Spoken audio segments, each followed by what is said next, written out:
Pokistonga borsangizlar, orqayin poyezdda, avtobusda Manqub degan joyga boradi. Poyezdga borsangizlar, Nukusga, Urganchga tushib borasizlar. Xabar bersangizlar, kutib olamiz o'zlarimiz. Mana shu tashkilotchi Matluba xonga katta rahmatimizni aytamiz.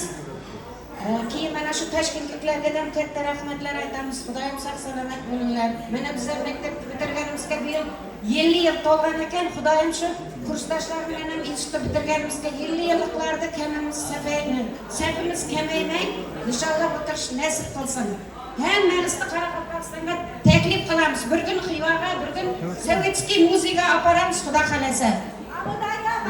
Amudaryo baliqlaridan tatib kelasizlar, Xudo xolasa, nasib etsa. Kutamiz.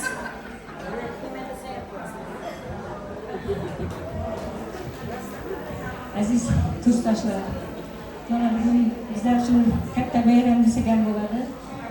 Bu bayramni Didor bayrami deb atashni men istar edim, chunki sizlar bilan har yil ko'rib, birga ko'rishish nasib etganidan juda xursandmiz. Mana shu yilni, shu may oyini qachon shu uchrashuv kelar ekan deb intiqib kutamiz. Barchalarimiz ham bilamiz, mana bir ikki oy shu bayram, mana shu kun uchrashuv taassurotlari bilan yuramiz. Xuddi o'zlarimizda institutda o'qib yurgan paytimizdek his qilib, shuning uchun hamma vaqt o'zlarimizni shu yoshlik kayfiyati tark etmasin. Narsalarimizga, oila a'zolarimizga, nabiralarimizga sog'lik, salomatlik, ishlarda omad, kelishib munosabatdan nabiralarimiz eng bir yaxshi O'zbekistonning ko'zga ko'ringan insonlar bo'lib yetishishini tilab qolaman. Mana shu keyingi yili Xudo nasib qilsa, bizlarning Amudaryoda, Xorazmda, Xivada darslarni kutish, hammamizga birgalikda, xatoimizdan xato bo'lmasdan birgalikda shu tadbirni o'tkazish nasib etsin. Assalomu alaykum. Men uchun qadrli bilgan insonlar. Men bu so'zni yuragimga, qalbimga Alloh solib qo'ydi. Ana shu yo'ldoshimdan ayrilgandan keyin uchun telefonlarni ishlatib sizlarni gruppalarda ishtirok etganimda men uchun ular qadrli insonlar deb xayolimdan o'tkazdim. Qarangki, telefonda gruppada yozilgan so'zlarni ko'rsam, birinchi bo'lib umr yo'ldoshim assalomu alaykum mening qadrli insonlarim degan so'zni yurtgan ekanlar. Hayot tashvishlari o'zlaringiz bilasizlar. Shunaqa mayda-chuda ishlar bilan hech ham e'tiborda bo'lmagan ekanim, to'g'risini aytsam. Telefonni olgandan keyingina bildimki, Alloh mening qalbimga ana shu so'zni umr yo'ldoshimdan keyin solib qo'ygan ekan. Demak, sizlar men uchun qadrli insonsizlar. Men doimo sizlar bilan birgaman. Hijroning qalbimda, mehring dilimda. Hayotni kuylayman, chekinar alam. Tunlar tushimdasan, kunduz yodimda. Men hayot ekanman, hayotsan sen ham. Aziz insonlarim, qadrli kursdoshlarim desam bo'ladi. Endi Matluba opamiz Jizzaxga borganda shekilli 101 guruh talabasi deb meni qabul qilgandilar. Demak, men ham sizlar uchun kursdoshman. Ana o'zim bilan birga kelgan dugonajonim Ozodaxonga minnatdorchiligimni bildiraman, chunki umr yo'ldoshim rahbar bo'lib ishlagan yillarda biz yelkama-yelka birga ishlaganmiz. Bilasizlar, og'ir davrlarda rahbarlik qilgan vaqtlarda paxta, majlis, yig'ilish, shunaqa narsalarga ketgan vaqtlar Boboy va Mangli va maktab sizlardan deb ketadilar. Demak, biz birgalikda hamma yelkadosh bo'lib birga ishlaganmiz.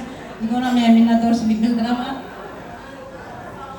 Yana bir narsaki, mana shu Matluba opajonimni Abdulla Qahhorning Sinchalak asaridagi Sinchalakka o'xshataman. Charchaman opajonim. Hurmat bersizlar. Bittagina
daqiqamizga barchangizni taklif qilgan bo'lardim. Joy-joylaringizni egallab o'tirib olsalaringiz. Hurmatli do'stlar, har bir viloyatga borganimizda o'sha tadbirni tashkilotchilarini albatta biz tabriklaymiz. Va bugungi tadbirimizda ham ana shunday e'tiroflarga loyiq bo'lgan bizni tashkilotchilarimizni men barcha kursdoshlar nomidan tabriklamoqchiman va davraga, demak, yoshlik, talabalik davrida siz hali hech kim bo'lmagan o'zaro munosabatlar faqat tenglik, samimiylik istagida qoladigan qurilmalar davrida paydo bo'ladi degan. Do'stlikning haqiqiy do'stligi ana shu yoshlikdagi do'stlik deb hisoblanadi. Shunday paytlarda orttirgan do'stlarimiz chinakam do'st bo'ladi. Bu so'zlarni albatta boshimiz Shavkat Miromonovich tomonidan aytilgan va bugungi tadbirimizda Toshkent davlat chet tillar pedagogika institutining nemis tili fakultetini 1981-yilda tugatgan tashkilotchi kursdoshlarimizdan Qobul va Zumradxon, marhamat, davraga taklif qilaman. Mirzayeva Hilodaxon, davraga taklif qilamiz. Xo'jayeva Shahodatxon, Ukabayev Muhammadali, Mirzaboyev Usmonali, Xayrullayev Sherali. Kamikar chiqqanlar marhamat davraga kirishni so'rayman. Tashkentov Alisher, Mamirov Mavlonjon,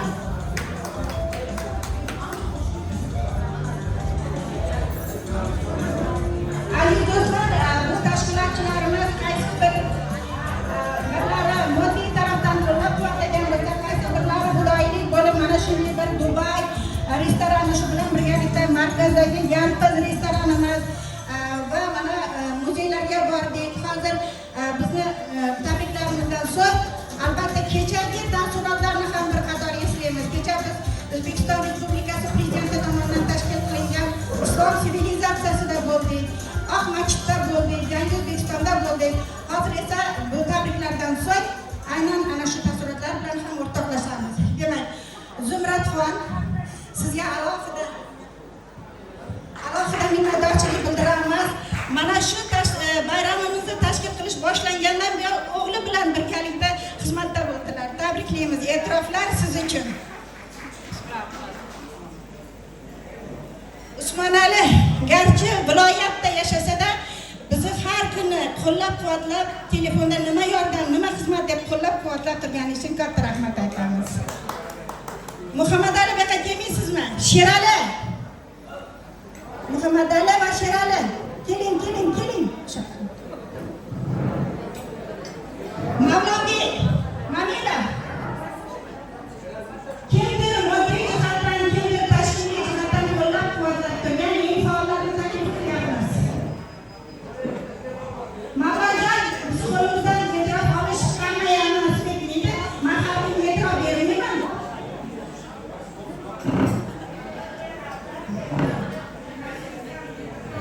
Muhammadali, marhamat. Sherali. Rahmat katta. Hilolaxonni o'ziga men beraman demak, marhamat. E'tiroflarimiz yana kim qoldi? Shahodat. Bu yoqqa keling. Keling.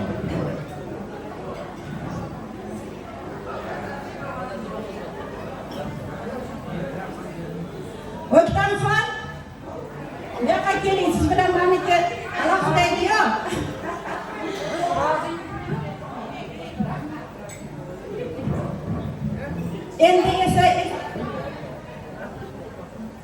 Endi esa esdalik uchun Shahodat Krimamga. Shahodat.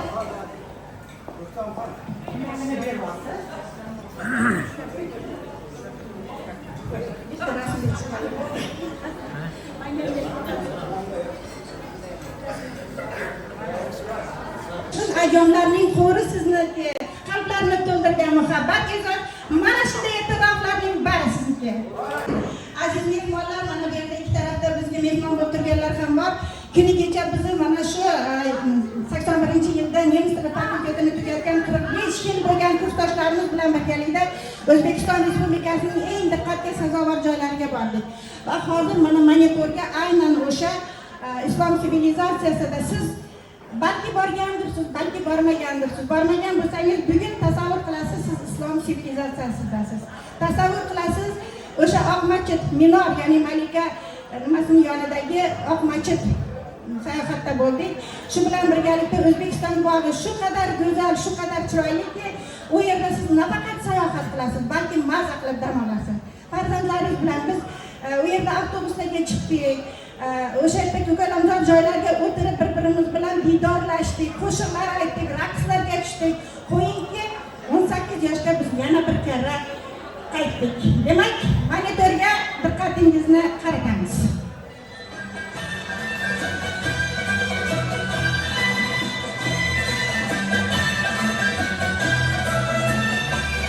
Mana islom sivilizatsiyasi chiroyli fasillarimiz.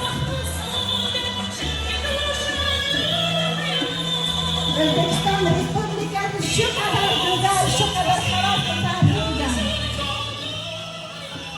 İçimizde hoji onalarimiz bor, hoji otalarimiz bor. Garchi biz haj umraga borolmagan bo'lsak-da, biz mana shu O'zbekistonning hajida, umrasida unga tasavvur qilamiz. Bu esa O'zbekiston bog'i. Oq masjidda. Bu ham oq masjidda tushdik. Qarang, qanchalar chiroyli O'zbekiston Respublikasi islom sivilizatsiyasi.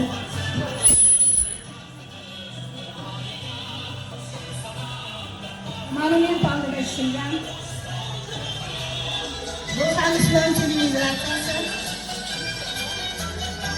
Buyuk siymolar, ya'ni sivilizatsiyaning ichiga kirsangiz, birinchi bo'lib buyuk siymolar bilan tanishasiz. Mana ichida, ya'ni islom sivilizatsiyasining har bitta chiroyli joylarida rasm berishga harakat qildik. Sun'iy intellekt yordamida judayam chiroyli monumentlar qo'yilgan.